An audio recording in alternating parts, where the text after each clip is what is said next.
255 on DSTV. On Thursdays from 4:30 p.m. to 5 p.m. Proudly brought to you by the Institute of Chartered Secretaries Professionals.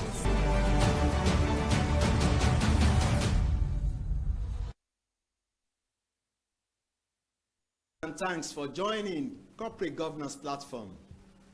Corporate Governance Platform is proudly brought to you by the Institute of Chartered Secretaries and Administrators of Nigeria, ICSAN, the hub of governance professionals. And we are transmitting live from Mitv Lagos. I am Dr. Tunde Odeyemi, your regular host, voter to corporate governance. And the topic of our discussion this evening is risk management as a top responsibility of the board. And to lead in this conversation is a very distinguished associate member of the Institute of Chartered Secretaries and Administrators of Nigeria, ICSAN, and a corporate governance and risk management specialist, Dr. Bamidele Oseni.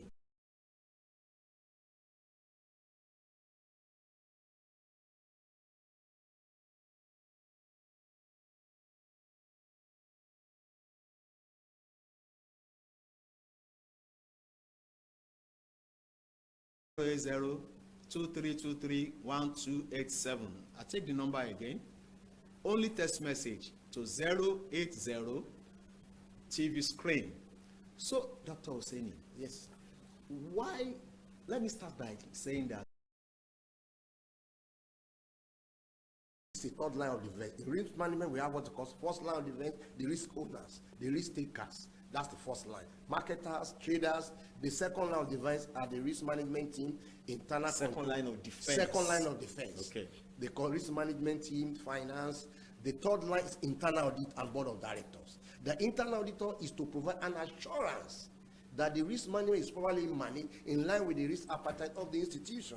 The external auditors are to provide the independent opinion, external, that is being properly managed very well. Quickly, when Aaron collapsed, Otto Anderson was indicted. They closed down. When Satya Computers in India closed, PwC was indicted. When Lehman Brothers collapsed in US, Ernst & Young was indicted. Because why? All these things involve managing information, financial information. The risk will always crystallize into numbers. And the numbers will affect your capital. And we close the bank. Okay, thank you very much, Dr. Oseni. If you are just joining us, we are discussing risk management as a top responsibility of the board. And Dr. Oseni has been doing justice to that. If you want to be part of the show, you can either ask questions or make comments. Send your comments or questions to 080-2323-1287. 080-2323-1287. That is the phone number to send your question or comments to. Now, you have made us to understand that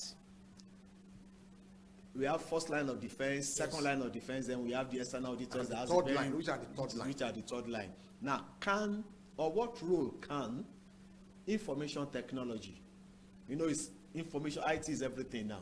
What role can information technology play in risk management? If you look at code number, Nigerian Code of Government, section 11.5, one of the roles of the body's committee is to provide guidance on data governance. Information technology is all about information asset, information data of the institution. So one of the things that risk management committee does, the board, is to ensure that they provide a guidance and expert advice for this management on data governance, on information technology and IT risk. Now, IT is supposed to risk management to automate the process. That's what we call risk automation. Risk automation expects us that things you should do manually should be automated so that risk management team can be able to do their own assessment, identification in an automated digital way. And that's basically what it is. Okay, still on the Nigerian Code of Corporate Governance. Yes. The code provides that in the risk management committee of the board, yes, it should comprise of the executive directors, non-executive directors, and we should have more of the non-executive directors. Yes. So what is the rationale for this? Section 6 of the Nigerian Code of Corporate Governance says non-executive director are supposed to provide experts independent judgment, and experience. So non-executive directors are supposed to bring into the board their own knowledge, their own expertise in the business, in the risk management, in the operation of the bank. So they are not part of the management. So it's supposed to provide an independent opinion, because management, because they have a stake, can be sometimes subjective. And that is why, for me, non-executive directors are supposed to be in the risk management, because risk management is an independent function. So you need independent mind to look at it from independent perspective. You want management to be there so that they can be able to respond to the issue that they raise. For instance, the code of conduct is still very simple. It's still very, let me not say simple, but more not too stringent, because the standard practice is that whoever shares the risk committee should be an independent non-executive director. Okay. Independent. Independent means that he doesn't have up to 0.01% capital. He's not an employee for the last 5 years. He's not a relative. So he bring us a objectivity so that he can provide assurance to the stakeholders and trust and confidence.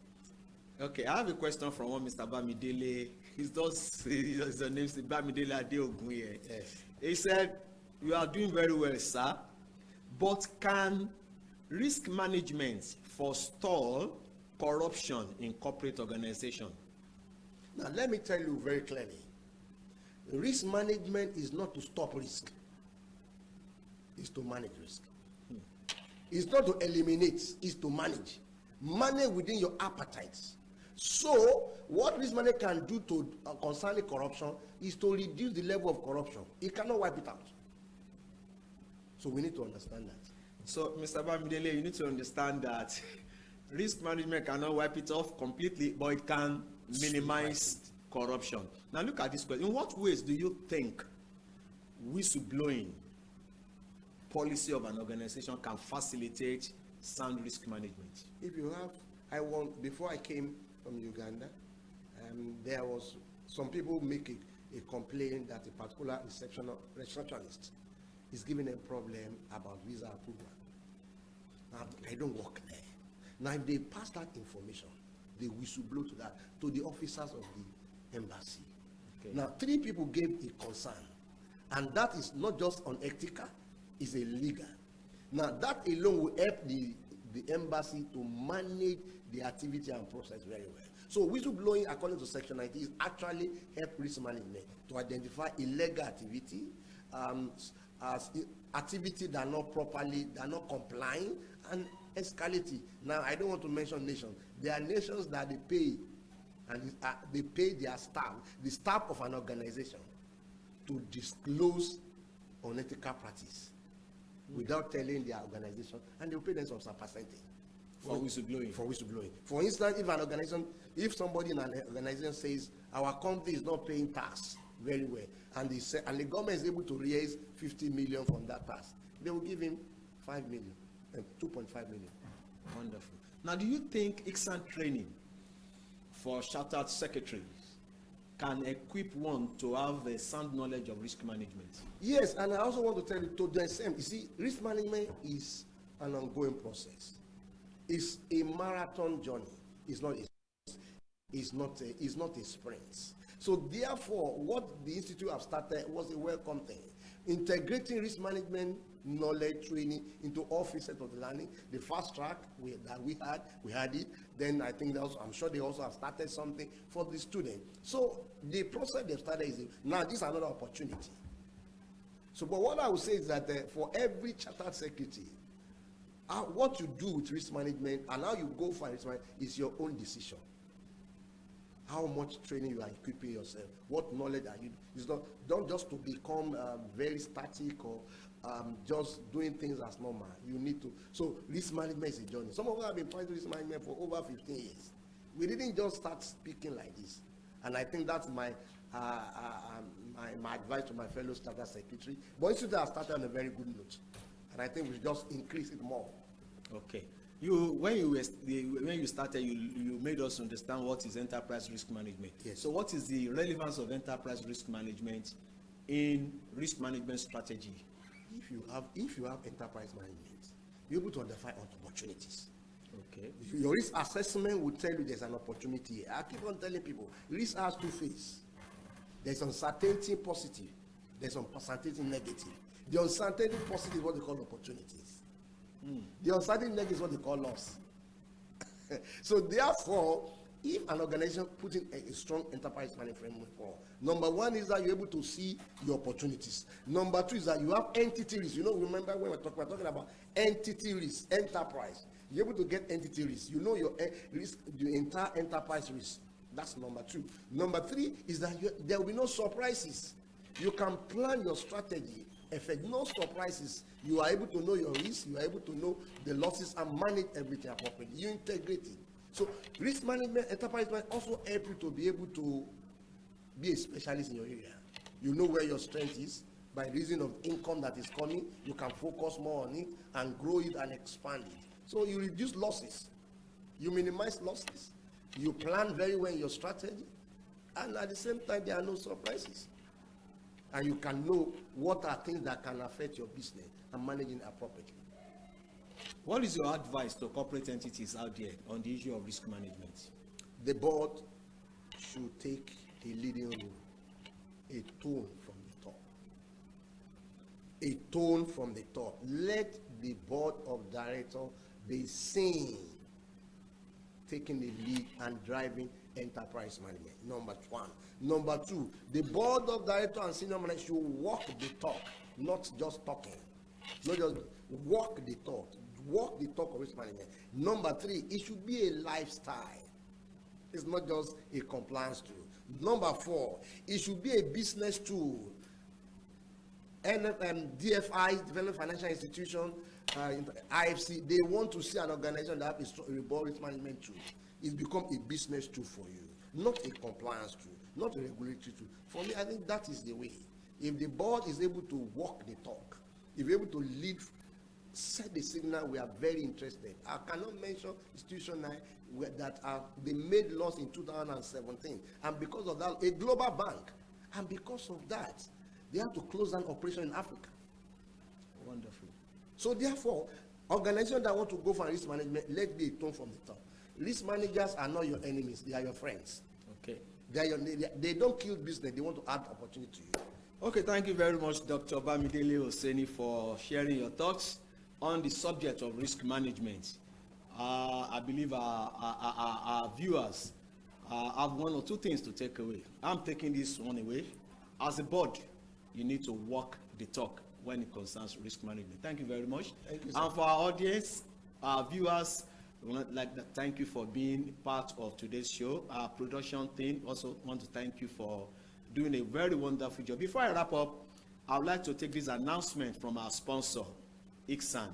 The 47th annual conference of the Institute of Chartered Secretaries and Administrators of Nigeria is going to come up on 21st and 22nd of September, 21st and 22nd of September 2023. And the theme of the conference is Sound Governance as a cursor to a thriving economy, a case of inclusiveness. So to know more about the conference, please visit ICSAN website. Thank you very much once again, Mr. Bamidele. I would like to invite you to join us again, same time, same station, for another interesting and educative episode on corporate governance. Finally, before I wrap up, take this quote. The first step in the risk management process is to acknowledge the reality of risk. Denial is a common tactic that substitutes deliberate ignorance for thoughtful planning. This is a quote from Charles Tremper, a risk management specialist. I remain Dr. Tunde Odeyemi. Bye for now.